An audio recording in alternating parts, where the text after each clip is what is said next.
Hello students, इस video में हम जेके बोर्ड क्लास 12th सेशन 2026 के लिए इंग्लिश के फाइनल पेपर को डिस्कस करेंगे। स्टूडेंट्स, कल आपका इंग्लिश का फाइनल पेपर है। बिल्कुल इसी पैटर्न में आपको पेपर पूछा जाएगा। आप प्लीज़ इस वीडियो को आखिर तक देखें और हर एक क्वेश्चन को अच्छे से समझें किस तरह आपने कल के पेपर में आंसर लिखने हैं। तो चलिए स्टार्ट करते हैं। सबसे पहले सेक्शन ए में आपको एक पैसेज पूछी जाएगी। पैसेज ये होगी कि आपको पैसेज से नोट्स बनाने हैं, साथ ही आपको एक छोटी सी समरी लिखनी है और उस पैसेज का एक टाइटल आपको लिखना होगा। ठीक है, तो इसके लिए आपने सबसे पहले अच्छे से पैसेज को समझना है, पैसेज क्या है। ठीक है, उसके बाद ही आप नोट्स को लिख सकते हैं, समरी आप लिख पाएंगे और सूटेबल टाइटल भी लिख पाएंगे। लेकिन इसके लिए आपने अच्छे से पैसेज को लाइन बाय लाइन समझना है। देखिए पैसेज क्या है। Honey bees are the only insects that make food which humans eat. Bees make honey to feed the inhabitants of their hives during winter. The honey they do not eat is harvested by beekeepers. ठीक है, तो ये passage है। Video को pause करें और line by line इस passage को आप अच्छे से पढ़ें, क्योंकि आप खुद प्रैक्टिस करें कि कल के पेपर में आपको किस तरह पैसेज से नोट्स ढूंढने हैं और कैसे आपको समरी लिखनी है और साथ ही किस तरह आप टाइटल जो है वो वहाँ पर लिखेंगे। ये आपके लिए एक प्रैक्टिस पेपर है। क्लियर? तो स्टूडेंट्स, होपफुली आप इसको समझ गए होंगे कि ये जो पैसेज है, सबसे पहले जब आप टाइटल लिखेंगे तो इस पैसेज का जो टाइटल है द अमेजिंग हनी बी। ठीक है, ये इसका टाइटल रहेगा। अब आपने नोट्स लिखने हैं। ठीक है, नोट्स आपको 5 to 6 नोट्स लिखने हैं। जब आप नोट्स लिखेंगे तो पहले नंबर पर जो नोट आप लिखेंगे, ठीक है, हर स्टूडेंट के डिफरेंट नोट्स हो सकते हैं, ज़रूरी नहीं है कि एक जैसे हों, लेकिन जो नोट्स आप बनाएंगे वो एक्यूरेट होने चाहिए। ठीक है, तो नंबर 1 पर जैसे आप लिखेंगे honey bees make food which humans eat. Clear? दूसरे नंबर पर honey is made to feed hive inhabitants. यहां पर जो दूसरी लाइन में हमने इसको पढ़ा। तीसरे नंबर पर B wax is used for candles and furniture polish. इस तरह आप 5 से 7 नोट्स बनाएंगे। ठीक है, सब कुछ जो है वो इसी में दिया हुआ है। जैसे एक और नोट आप यहां से लिख सकते हैं, 1 beehive में कंटेन 50,000 वर्कर बीज। ठीक है, तो ऐसे ही नोट्स आपको निकालने होते हैं, मेन पॉइंट्स आपको निकालने होते हैं। तो उन्हीं नोट से आप समरी बनाएंगे, मतलब इस पैसेज को आप कंक्लूड करेंगे और आपने एक छोटी सी समरी लिखनी है। ठीक है, उसके बाद सेकंड पैसेज क्या है, read the passage carefully and answer the questions that follows. अब आपने इस पैसेज को अच्छे से रीड करना है। जैसा कि मैंने आपको लास्ट वीडियो में भी कहा था कि सेकंड क्वेश्चन में आपको जो पैसेज दी जाएगी, इस पैसेज के आखिर पर 10 ऑब्जेक्टिव टाइप क्वेश्चंस होंगे। उसमें आपको फिलअप्स होंगी, ट्रू फॉल्स होंगे, या आपको 4 ऑप्शंस मिलेंगे, या डायरेक्ट क्वेश्चन आपको मिलेगा। अपोजिट वर्ड्स या मीनिंग वाली क्वेश्चन भी आपको वहां पर पूछे जा सकते हैं। तो देखिए पैसेज क्या है। इन the 19th century contaminated water from taps and pumps spread the killer disease cholera। ठीक है, तो आप इस पैसेज को लाइन बाय लाइन समझें किसके रिलेटेड ये पैसेज है। ठीक है, तो ये पोल्यूटेड वाटर के रिलेटेड पैसेज है, तो आप इस पैसेज को अच्छे से रीड करें। The world drinks over 150 billion litres of bottle water every year. ठीक है, तो आप इस पैसेज को पहले अच्छे से पढ़ें, समझें कि इसमें क्या बताया गया है। कल के पेपर में भी आपने पैसेज को अच्छे से रीड करना है, उसके बाद ही आप सही आंसर लिख पाएंगे। अब देखिए यहां पर क्या है, फर्स्ट क्वेश्चन क्या है, what is the synonym of contaminated. ठीक है, तो मतलब कंटेमिनेटेड का आपको जो मीनिंग है वो लिखना है। तो इसका मतलब होता है पोल्यूटेड। ठीक है, POLLUTED। क्लियर? सेकंड नंबर पर है what do you think can be N appropriate title of the passage. क्या पैसेज, इस पैसेज का टाइटल क्या हो सकता है। ठीक है, तो इसका जो टाइटल आप लिख सकते हैं, हर किसी का डिफरेंट टाइटल हो सकता है अकॉर्डिंग टू ऑन ओपिनियन, लेकिन आपने इसी पैसेज के रिलेटेड जो है वो टाइटल लिखना है। जैसे the rise of bottled water, ये टाइटल इसका हो सकता है। या अगर आपको लगता है कि कोई और टाइटल होगा तो आप कमेंट करके जरूर बताएं। थर्ड नंबर पर क्या है, sparkling water has dash added to make it fizzy. तो यहां पर आपको फिलअप में कोई वर्ड फिल करना है तो यहां पर आएगा carbon dioxide. Clear. Fourth number पर क्या है, why did bottled water become popular in the 19th century, because it was a safe alternative to contaminated tap water. तो इसमें आप ऐसे लिख सकते हैं, according to the passage which country drinks more bottled water than any other nation. तो इसका जो सही आंसर होगा वो इटली होगा। हमने ये पैसेज में ऊपर देखा, अगर आपने पैसेज को अच्छे से रीड किया तो आप इसका आंसर लिख पाएंगे। What does bottled water lack, तो देखिए इसमें ऑप्शन ए जो है वो सही होगा, फ्लोराइड।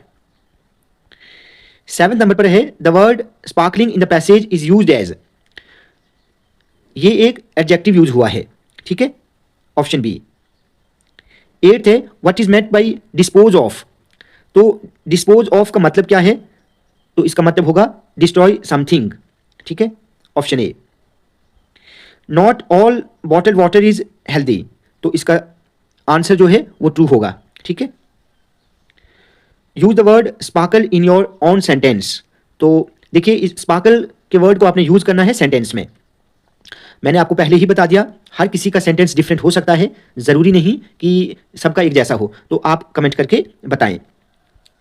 सेक्शन बी में ये राइटिंग स्किल बेस्ड है, तो यहां पर क्या क्वेश्चन है कि you require the services of a salesman for your stationery shop, draft and advertisement for the same. तो अब देखिए आपको एक सेल्समैन की जरूरत है, तो जब आप ये एडवर्टीजमेंट ड्राफ्ट करेंगे तो सबसे पहले आपने बॉक्स बनाना है, बॉक्स में ऊपर टॉप पर लिखेंगे वांटेड, ठीक है, ये आपका टाइटल रहेगा वांटेड। उसके नीचे लिखेंगे आप सेल्समैन फॉर स्टेशनरी शॉप, नीचे एक्सपीरियंस लिखेंगे, एक्सपीरियंस प्रेफर्ड, फिर गुड कम्युनिकेशन स्किल्स, ऑनेस्टी होनी चाहिए, ability to work in a team होना चाहिए, सैलरी नेगोशिएबल होनी चाहिए, अप्लाई विद रिज्यूम, शॉप का एड्रेस, कॉल फोन नंबर वगैरह या ईमेल वो आप नीचे वहां पर लिखेंगे, ठीक है। तो इस तरह आपने ये एडवर्टीजमेंट बनानी है, बहुत आसान है। या फिर और पार्ट में यहां पर दूसरा क्वेश्चन है you are celebrating your grandparents day next month, write an invitation to your uncle and his family for a party. तो बहुत आसान है, ये भी आप आसानी के साथ लिख सकते हैं।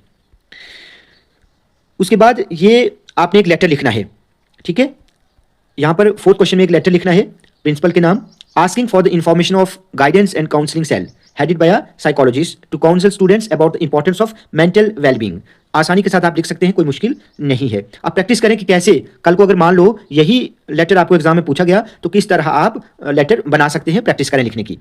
Then write a letter to the regional transport officer complaining about the non availability of checking squad at the thoroughfare of your area resulting in reckless driving of unlicensed minor drivers. ये भी आसान है, आप लिख सकते हैं, ये एक कॉमन क्वेश्चन है। आपने लेटर लिखना है रीजनल ट्रांसपोर्ट ऑफिसर के नाम, ठीक है। उसके बाद public service commission has advertised for the post of mathematics lecturer, ठीक है। अब आपने यहां पर रिज्यूम बनाना है विद कवर लेटर। तो देखिए स्टूडेंट्स बहुत आसान होता है, सबसे पहले आप जब टाइटल लिखेंगे तो लिखेंगे रिज्यूम, आप लिखेंगे resume.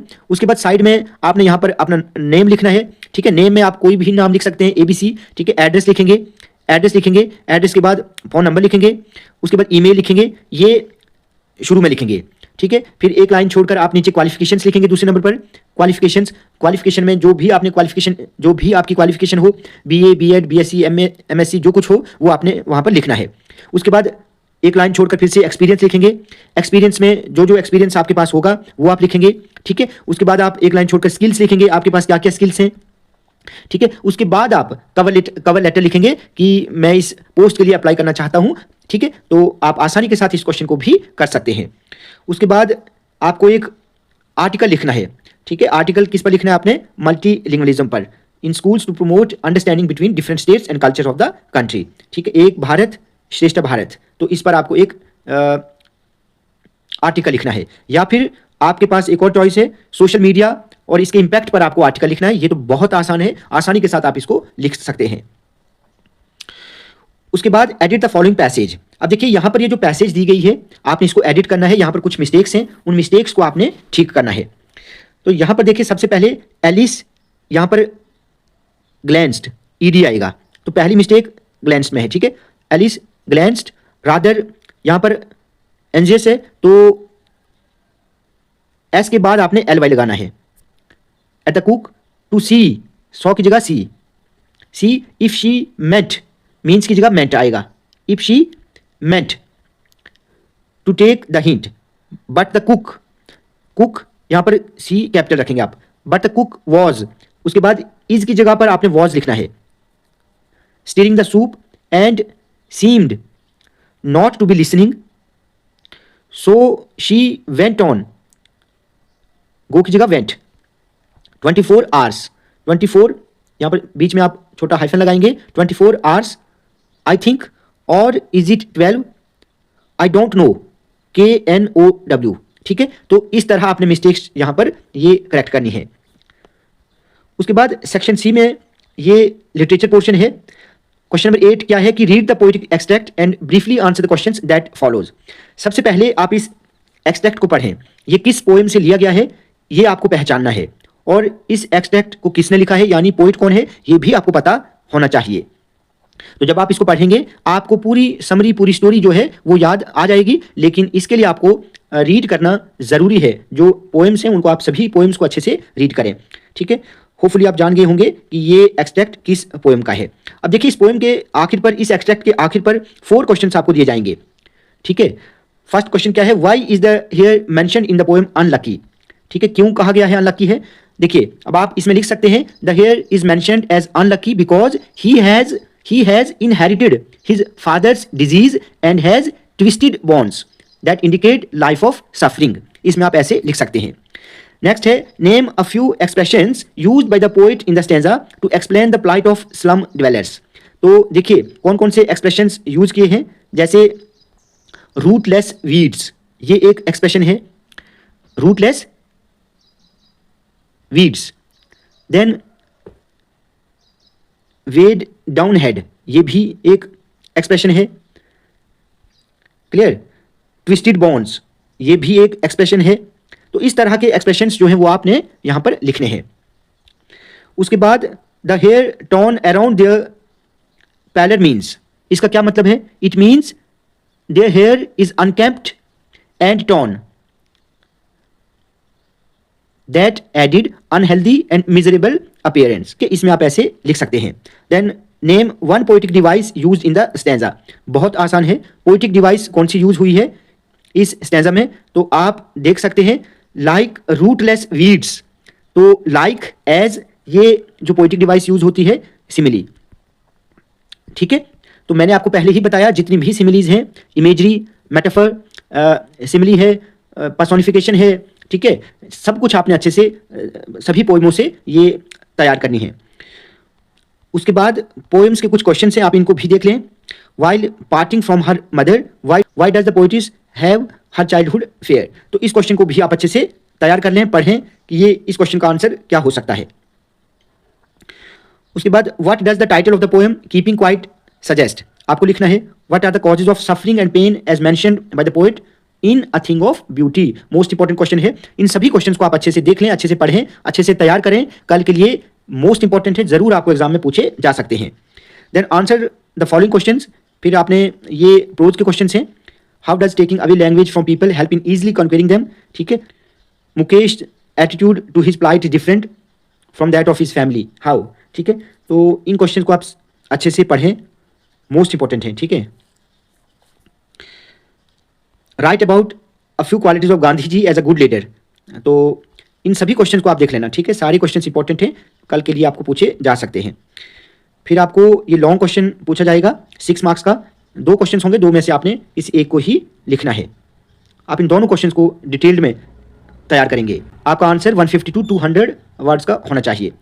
Then answer any one of the following question, तो यहाँ पर भी आपको 120 to 150 वर्ड्स का आंसर लिखना है। ये क्वेश्चन 5 मार्क्स का होगा, 2 पार्ट होंगे, 2 में से आपने किसी एक को ही लिखना है। तो स्टूडेंट्स ये एक सैम्पल पेपर था, होपफुली आपको बहुत कुछ सीखने को मिला होगा। कल के लिए all the best, God bless you.